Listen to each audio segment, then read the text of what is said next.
It was October 2021, a crisp autumn weekend in rural Vermont. Joseph and Emily, a newlywed couple celebrating their first anniversary, were on what should have been a joyful getaway. They packed up their converted camper van, lovingly nicknamed Roaming Rosie, and headed out with family for a scenic two-day trip. By all accounts, it was supposed to be picture perfect. The golden leaves, the cool air, and time spent surrounded by loved ones. But that peaceful image shattered on the second morning. Joseph appeared at breakfast, alone. Emily was nowhere to be seen. When questioned by concerned family members, he brushed it off casually, claiming she wasn't feeling well, or that they just had a little fight. What no one knew then was that inside Roaming Rosie, the couple's cozy home on wheels had become a crime scene. Emily wasn't just missing, she was dead. And the camper held a gruesome secret. Her body dismembered and stuffed into 8 black trash bags. This was no ordinary disappearance. This was the beginning of a chilling case that would unravel over the next few days. One soaked in deception, violence, and horror. This is the story of Joseph Ferlazzo and the brutal murder of his wife, Emily. Emily was just 20 years old, a bright, compassionate young woman from New Hampshire. With dreams of becoming a nurse, she had started working as a licensed nursing assistant, dedicating her time to helping others. She was full of life, creative, and deeply loyal to those she loved. Joseph Ferlazzo was the opposite in many ways. Twice her age at 40, he was a tattoo artist who had lived a far less stable life. Born in Pennsylvania, he moved to Vermont in 2012 and was often couch surfing, struggling to stay afloat. Emily first met him when she was only 19. He was teaching her friend to be a body piercer. Joseph later admitted that even then, he had his eye on her. His exact words, "That friend of yours is something special. I wouldn't mind making her my next ex-wife." It wasn't until 2020, during the early days of the pandemic, that they officially began dating. Joseph returned to Vermont and reconnected with Emily, giving her a tattoo. Soon they were spending nearly every day together. Despite warnings and the 20-year age gap, Emily was drawn to Joseph, perhaps to his edgy charm, his creativity, or the allure of something different from her small-town life. But there were signs. Joseph couldn't offer financial security. He was living off friends, struggling to make ends meet. Emily, still living with her parents, would split her time between home and visiting Vermont. Her family saw her falling deeper into a relationship that seemed unequal from the start. Over time, their romance became official. But behind the smiles and selfies, there were arguments, bruises, phone calls late at night where Emily cried and said Joseph had pushed her. The kind of emotional undercurrent that goes unnoticed, until it's too late. This wasn't just a troubled relationship. It was the quiet buildup to something deadly. The weekend was supposed to be simple, just a peaceful anniversary trip with nature hikes, family time, and quiet moments under the Vermont sky. But by Saturday morning, everything had changed. Joseph showed up at his sister Nicole's Airbnb, alone, calm, friendly even. He offered to bring coffee, took a shower at her place, and joined the family for breakfast. When Nicole asked where Emily was, he said they'd had a fight. He claimed Emily left the van and maybe ran off to meet a friend. But behind that composed demeanor, Joseph was hiding something unthinkable. That night, they all gathered around a fire.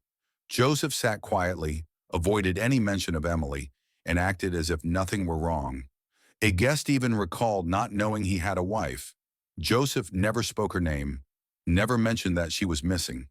What no one at the fire knew was that less than 50 feet away, inside the parked camper van, Emily's dismembered body lay hidden in black trash bags. The next day, Joseph left the van behind and returned to New Hampshire, alone. When Emily's mother asked where her daughter was, he gave a similar story. They had argued in a parking lot, and Emily walked off. He claimed she kicked him in the groin and vanished. He said he tried to cool off at a gas station and returned to find her gone. But his story didn't add up. When police began tracking Joseph's movements, they learned the camper was parked at a friend's property in St. Albans. Vermont State Police moved in. Joseph saw them from a distance and panicked.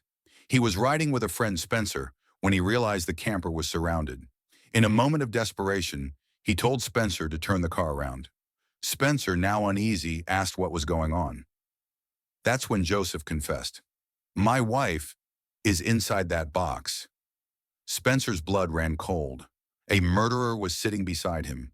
He told Joseph to get out of the car, and as soon as he was gone, Spencer called 911. Inside the van, police made the horrifying discovery: 8 trash bags filled with Emily's remains. The getaway was over, but the horror had only just begun. With Emily's body discovered, police issued an alert for Joseph Ferlazzo. He had been on the run for nearly 14 hours, but it wouldn't last. At 2 p.m. on October 19th, a state trooper stopped at a gas station to grab lunch.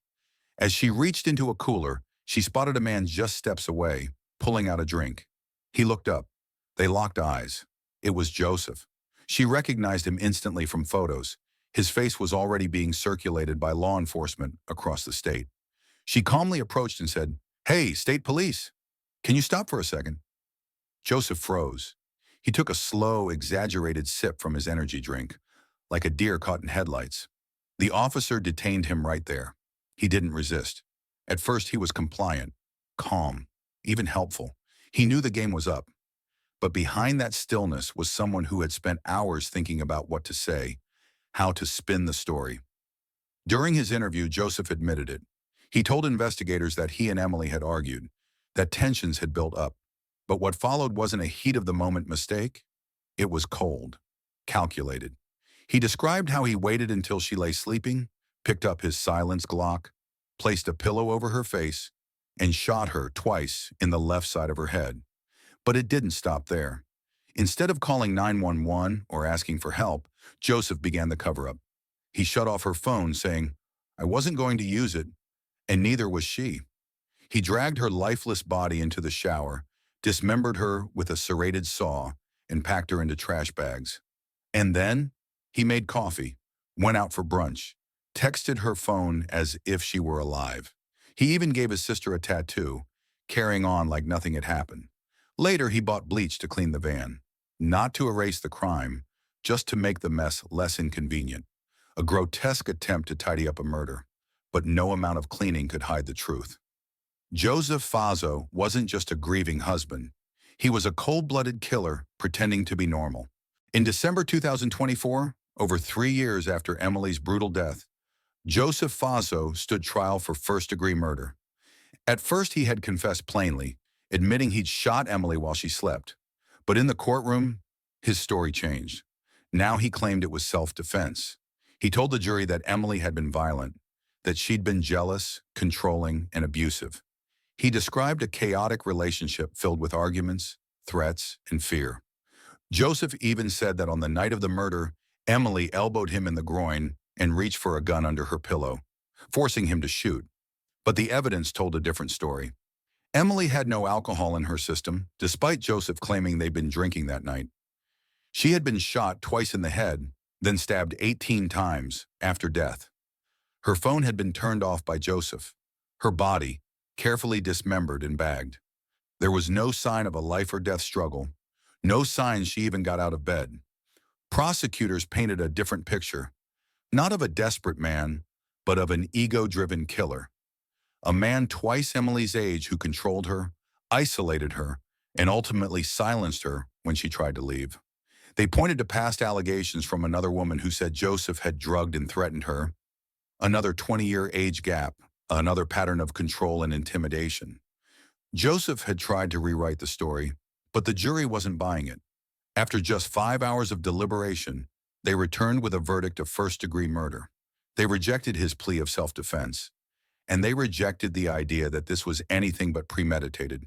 Justice finally had a name. Emily's life was stolen in a moment of rage, but her voice was heard in court.